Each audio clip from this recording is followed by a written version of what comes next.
अस्सलाम वालेकुम student, BA English third year. आज की हमारी जो पोएम नंबर है वो है 11, जिसका नाम है जी departure and arrival. The poem has been composed by T S. Eliot. T S. Eliot ने इसको लिखा है और इसके अंदर वो क्या कहना चाह रहा है कि without vision nations and individuals perish, कि बग़ैर तसव्वुर के, बग़ैर विजन के जो कौमें होती हैं और जो अफराद होते हैं वो तबाह हो जाते हैं। तो अगर कौमों को आगे बढ़ना है, if the nations want to flourish, they must have a vision before them. They must set high goals in life. They must have high ideals in life. ये अलग बात है कि एक मकसद को हासिल करने के लिए हमें जो है वो मुख्तलिफ़ तरह की जो हार्डशिप्स हैं, जो डिफ़िकल्टीज़ हैं, उनका सामना करना पड़े। लेकिन टी.एस. एलियट कहता है कि हमें होप और करेज के साथ, उम्मीद के साथ, we have to go forward. हमें उम्मीद के साथ और करेज के साथ उन मसाइब का, उन डिफ़िकल्टीज़ का, उन प्रॉब्लम्स का सामना करना चाहिए और हमें इस दुनिया को, इस सदी को, इस टाइम को, इस दुनिया को वर्थ लिविंग और वर्थ सीइंग बनाना चाहिए, ताकि हमारे बाद जो आने वाली नस्लें हैं वो यहाँ पे अमन से रह सकें, वो यहाँ पे पीस से रह सकें। और ये एक प्रोसेस है, दिस इज़ अ प्रोसेस। जो प्रीवियस सेंचुरी है उसमें जो हमारे ग्रैंड पेरेंट्स थे, ग्रैंड पेरेंट्स, फोर फादर्स थे, उन्होंने डेफिनेटली कुछ काम किए और उन्होंने अपना जो कंट्रीब्यूशन है तरक्की के अमल में वो बराबर तौर पर उन्होंने अपना रोल प्ले किया। और वो जो प्रीवियस सेंचुरी है वो अजीम थी। लेकिन टी.एस. एलियट कहता है कि हमें इस सदी को और ज़्यादा मज़बूत और स्ट्रॉन्ग, पीसफुल बनाने के लिए इसमें अपना जो कंट्रीब्यूशन है वो डालना चाहिए। तो ये थोड़ा सा मैंने आपको इसका एक इंट्रोडक्शन दिया है इस पोएम का।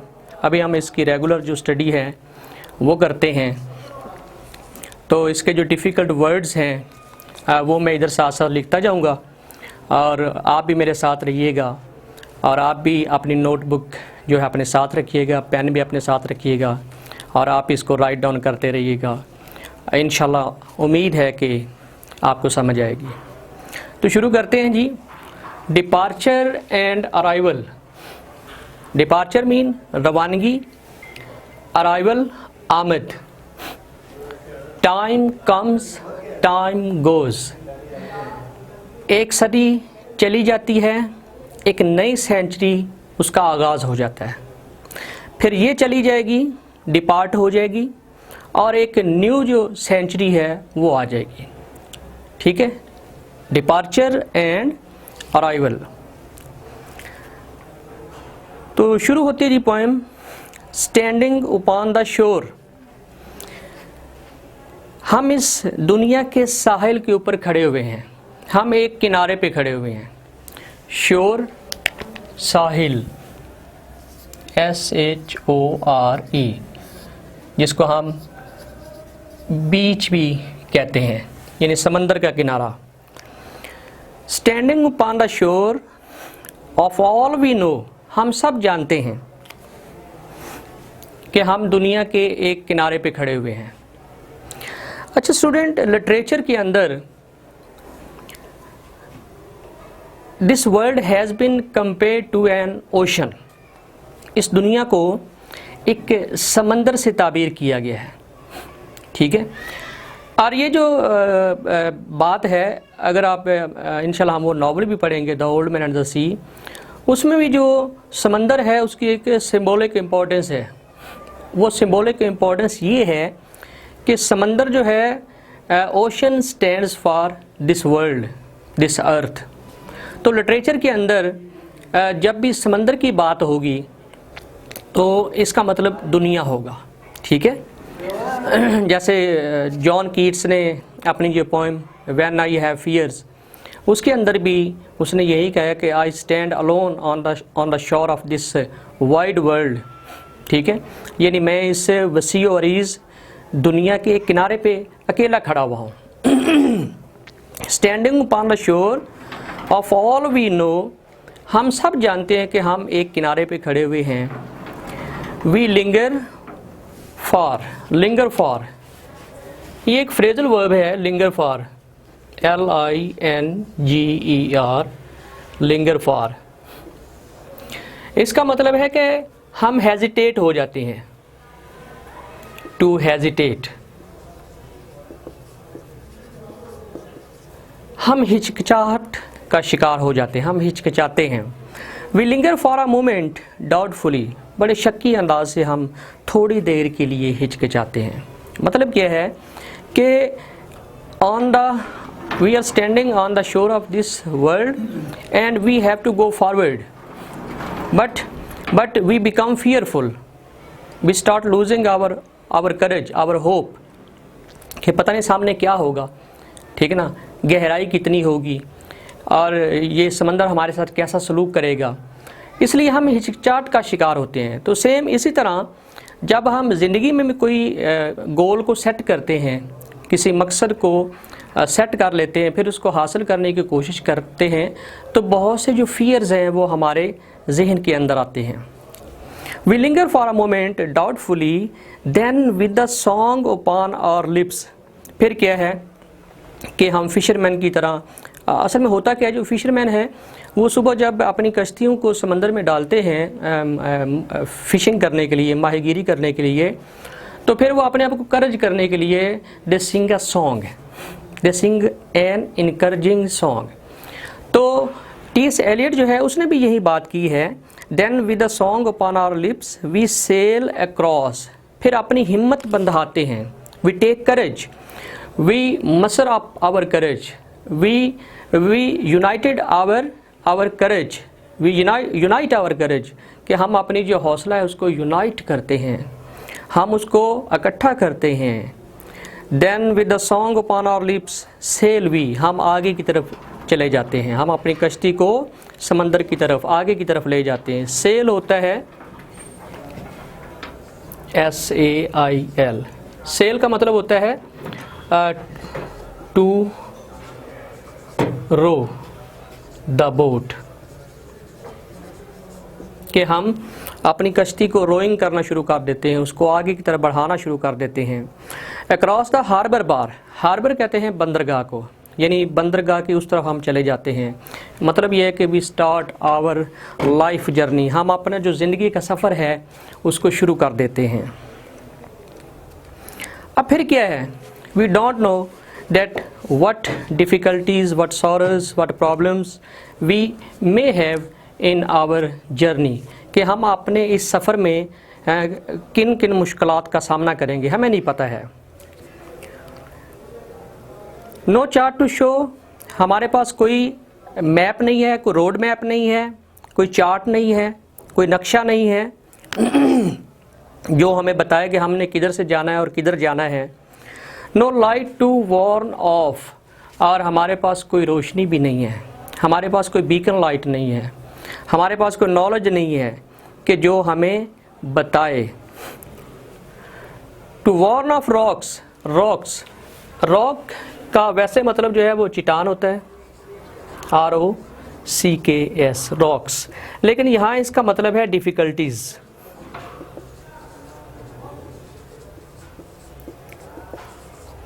यानी हमारे पास कोई गाइडलाइन नहीं है, हमें कोई बताने वाला नहीं है, हमारे पास कोई मैप नहीं है, कोई नक्शा नहीं है जो हमें समंदर के अंदर छुपी हुई जो चट्टानें हैं, जो रॉक्स हैं, उनका बताए कि यहाँ पे आपने अवॉइड करना है। मतलब है कि हमें कोई ज़िंदगी के सफ़र में गाइड करने वाला नहीं है। विच लाई बिलो, जो समंदर के नीचे रहती हैं। But let us yet put forth. Put forth का मतलब है आगे बढ़ना। Put forth, to go forward. लेकिन हमने आगे जाना है। टी.एस. एलियट जो हैं वो कह रहे हैं कि हमने आगे बढ़ना है। We have to go forward but let us put forth courageously. हमें उम्मीद के साथ, हमें लगन के साथ, हमें जज्बे के साथ, we have to go forward, हमें इस ज़िंदगी के सफ़र को तय करना है। Although the path be tortuous TORTUOUS,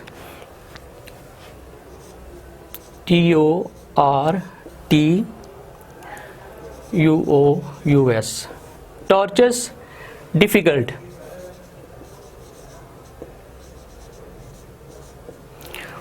अगरचे ये जो रास्ता है ये डिफ़िकल्ट हो सकता है, ये मुश्किल हो सकता है, एंड स्लो, और ये हमें इसके ऊपर आहिस्तगी से चलना पड़ेगा। Although it bristles with, bristle with student, ये एक फ्रेजल वर्ब है। इसका मतलब होता है full of, BRISTLE, bristle with, full of, भरा हुआ हो, ये मुश्किलात से भरा हुआ हो। Although it bristles with thousands fear, कई ख़तरात, फियर का मतलब यहाँ पे खौफ यानी कि ख़तरात, डेंजर्स, अगरचे हमें कई ख़तरात का सामना करना पड़ता हो। To hopeful eye of youth. अच्छा, एलियट की जो पोएम्स होती है उसकी ये भी खूबी है कि उसमें एक ऑप्टिमिस्टिक टच होता है, उसमें ऑप्टिमिज़म होता है। तो यहाँ भी उसी का जिक्र हो रहा है। To hopeful eye of youth it still appears, लेकिन जिन लोगों के जज्बे जो होते हैं वो बड़े हाई होते हैं, वो बड़े एक्साइटेड होते हैं, तो उनके लिए ये जो रास्ता है ये लगता है, क्या लगता है? अपीयर्स अ लेन, एक छोटा सा रास्ता, एक गली बन जाता है, लेन बन जाती है। By which the rose and hawthorn grow, और उन लोगों को पता है कि ज़िंदगी में फूल भी मिलते हैं और कांटे भी मिलते हैं। ज़िंदगी में गम भी होते हैं और ज़िंदगी में खुशियाँ भी होती हैं। जो होपफुल होते हैं, जो पुरुमीद लोग होते हैं, वो ये जानते हैं कि अगरचे डिफ़िकल्टीज़ हैं लेकिन हमें इसके बाद जो है वो अच्छा रिवॉर्ड भी इसका मिलेगा, ठीक है ना, हमें फूल भी मिलेंगे। We hope it may be, और हम ऐसी उम्मीद करते हैं कि ये रास्ता ऐसे ही हो। Would that we might know, काश हम जानते, हम जान सकते। Would we might look into the future years, काश हम आने वाले वक्त को पहले यानी फोरसी कर सकते, हम पहले देख सकते कि हमें कौन सी मुश्किलात का सामना करना है। Which sorrows and difficulties we will have to suffer, we will have to go through, हमें किन मुश्किलात से दो चार होना है। काश हमें ये पहले पता होता, लेकिन मसला ये है कि हमें पता नहीं है। उम्मीद के साथ हमें आगे बढ़ना है। Great duties call, now this is 20th century according to T.S. Eliot. Great duties call the 20th century, ये 20वीं सदी जो है ये हमसे बड़े बड़े फ़राइज़ मांगती है, बड़े बड़े काम, बड़े बड़े कारनामे जो हैं उनका जिक्र करती है। हमसे ये कहती है कि अजीम जो ड्यूटीज़ हैं वो की जाएँ, बड़े बड़े कारनामे किए जाएँ। More grandly dowered than those which came before, और प्रीवियस जो सेंचुरी है यानी कि 19th जो सेंचुरी थी, 19वीं सदी थी, उससे भी ज़्यादा बड़े काम जो है वो हमने इस सदी में सरअंजाम देने हैं। समन्स का मतलब स्टूडेंट होता है call.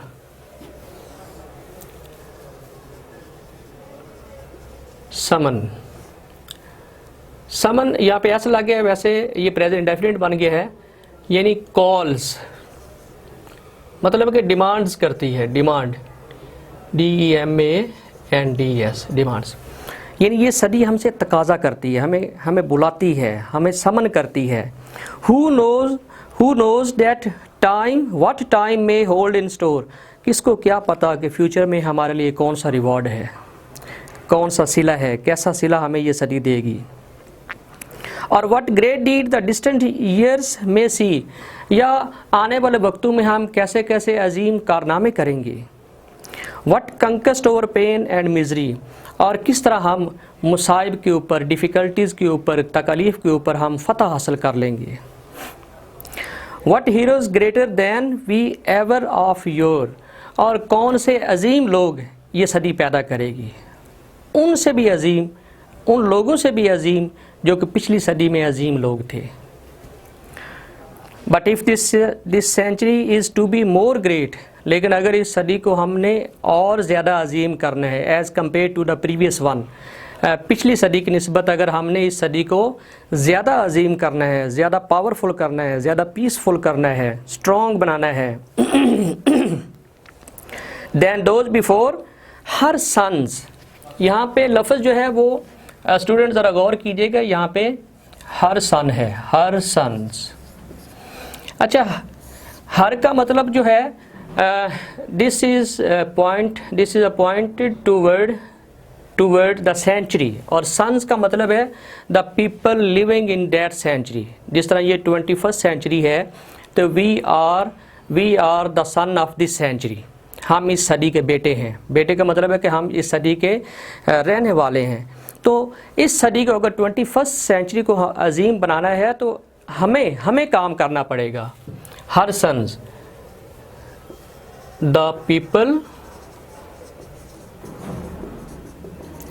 Living in that century. तो एलियट यही कह रहा है कि अगर इस सदी को अजीम करना है 20th सेंचुरी, क्योंकि ये जो पोएम है ये 20th सेंचुरी में लिखी गई थी, तो इसलिए यहाँ पे उसका जिक्र है। But if this century is to be more great than those before her sons must make her so, तो हम इसको कर सकते हैं। और कोई हमारे लिए कोई मन्नो सलवा नहीं उतरेगा, हमारे लिए कोई ऊपर से कोई इमदाद नहीं आएगी। People living in this century, in that century can make the century greater than the previous one, and we are of our sons। और टी सैलिड कहता है अगर आपको कोई शक हो कि सन से क्या मुराद है तो सन का मतलब है the people living in that century, इस सदी के रहने वाले जो लोग हैं। And we must go with eager hearts to help mould well her fate, और हमें बड़ी लगन के साथ, बड़े ईगर हार्ट के साथ, बड़ी शिद्दत के साथ, बड़े जज्बे के साथ, करज के साथ इस सदी को अजीम बनाना है। इसकी जो फेट है, इसकी जो किस्मत है, उसको मोल्ड करना है। मोल्ड का मतलब होता है चेंज करना, टू चेंज। हमें इस सदी को अजीम बनाना है। And see that she shall gain such proud state, और हम देखेंगे कि हमें ये सदी कौन से रिवार्ड देती है, कौन सी स्टेट यानी सिला हमें क्या देती है। And shall on future centuries bestow, और हमने ये जो काम करने हैं, the jobs, the works we are going to do in this century, we will transfer their reward, this reward to the next century. हम इसका जो रिवार्ड है वो अगली सदी में ट्रांसफ़र कर देंगे। जिस तरह जो 19th सेंचुरी के जो लोग थे उन्होंने वो जो रिवार्ड है वो 20th सेंचुरी में ट्रांसफ़र कर दिया था तो इस तरह हम जो ये इस सदी का जो रिवार्ड है वो नेक्स्ट सेंचुरी में ट्रांसफ़र कर देंगे।